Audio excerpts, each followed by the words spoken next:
Assalamualaikum warahmatullahi wabarakatuh. Selamat pagi untuk kita sekalian. Semoga pada hari ini kita masih diberikan pemahaman yang baik dalam memahami materi yang akan kita bahas pada hari ini. Materi kita pada hari ini yaitu perubahan sosial. Perlu kita ketahui bersama standar kompetensi dan kompetensi dasar dari materi perubahan sosial. Yang pertama, standar kompetensi yaitu memahami dampak perubahan sosial. Sedangkan kompetensi dasar yaitu menjelaskan proses perubahan sosial di masyarakat. Adapun indikator dari materi perubahan sosial yaitu yang pertama, memberikan contoh faktor-faktor pendorong dan penghambat perubahan sosial. Yang kedua, mengidentifikasi faktor-faktor yang menyebabkan terjadinya perubahan sosial dalam kehidupan masyarakat. Yang ketiga, memberikan contoh faktor-faktor penyebab perubahan sosial. Yang keempat, menganalisis berbagai jenis perubahan sosial beserta dampak yang ditimbulkan dalam kehidupan masyarakat.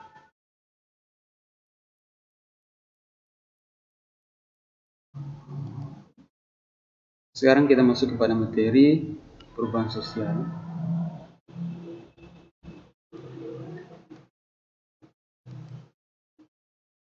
Yang pertama, pengertian perubahan sosial. Perubahan sosial adalah sesuatu yang normal dan berlanjut. Persoalan penting yang muncul dari perubahan itu adalah bagaimana arah dan laju kecepatan perubahan tersebut. Marilah kita amati gambar di bawah ini. Pada gambar di bawah ini dapat kita ketahui bahwa anak-anak kelahiran tahun 90-an bermain bersama, ceria bersama, meski dengan sarana permainan seadanya. Sedangkan anak-anak masa kini sibuk secara individual dengan permainan pada media elektronik, sehingga membuat mereka jarang untuk saling berkomunikasi. Inilah salah satu contoh perubahan sosial.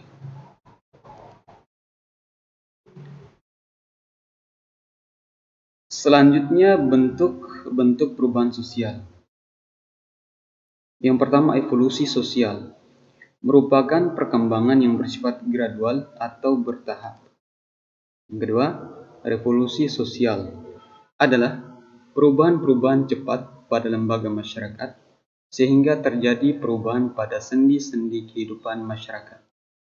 Yang ketiga, perubahan yang berpengaruh kecil adalah perubahan yang tidak memberi pengaruh yang berarti kepada masyarakat.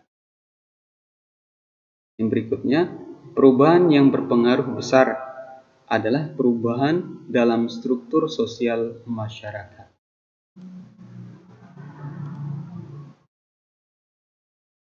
Perubahan yang direncanakan adalah perubahan-perubahan yang terjadi di dalam masyarakat karena direncanakan atau dikehendaki. Perubahan yang tidak direncanakan adalah perubahan-perubahan yang terjadi tanpa direncanakan atau dikehendaki.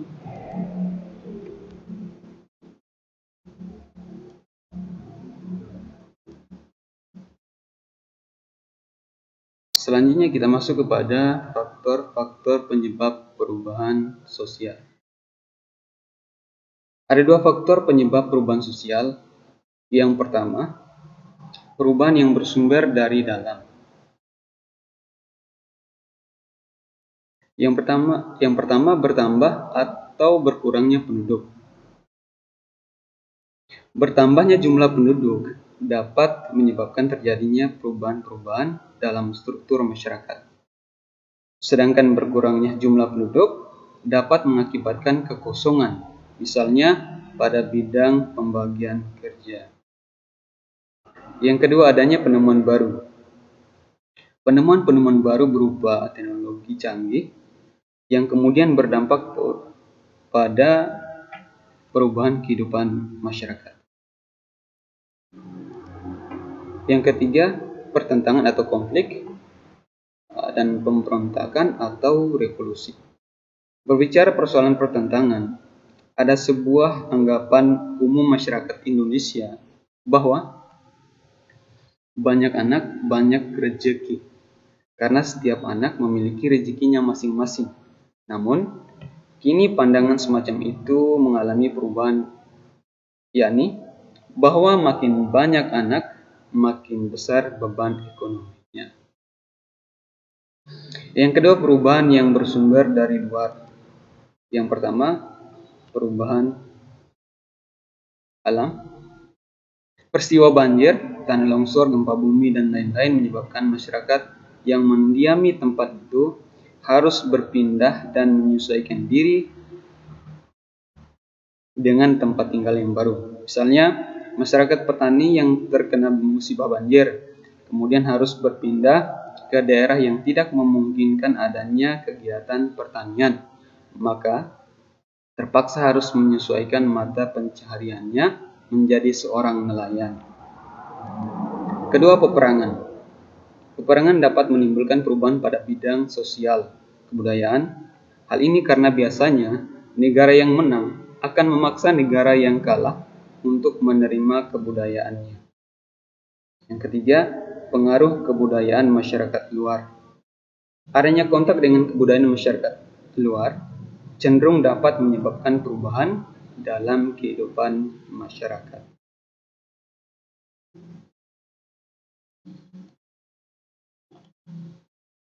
Selain faktor penyebab perubahan sosial, terdapat pula faktor pendorong dan penghambat perubahan sosial. Faktor pendorong perubahan sosial yang pertama, adanya kontak dengan kebudayaan masyarakat luar. Yang kedua, adanya sikap terbuka. Yang ketiga, sikap berorientasi ke masa depan. Selanjutnya, faktor penghambat perubahan sosial. Yang pertama, perkembangan iptek yang lambat. Yang kedua, adanya sikap tertutup. Yang ketiga, adat dan kebiasaan. Selanjutnya, kita akan membahas dampak perubahan sosial. Berkaitan dengan dampak perubahan sosial, marilah kita sama-sama simak video berikut ini.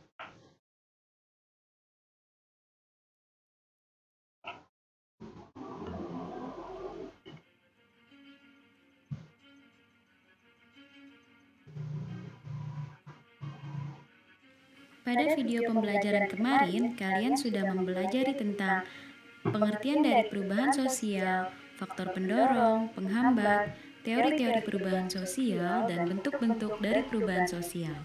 Hari ini kita akan membahas tentang dampak dari perubahan sosial dalam masyarakat. Dari situ, maka kamu harus tahu. Perubahan sosial sebagai segala bentuk perubahan yang terjadi pada masyarakat tentunya mempengaruhi sistem sosial, termasuk di dalamnya nilai-nilai, sikap, dan pola perilaku yang ada dalam masyarakat.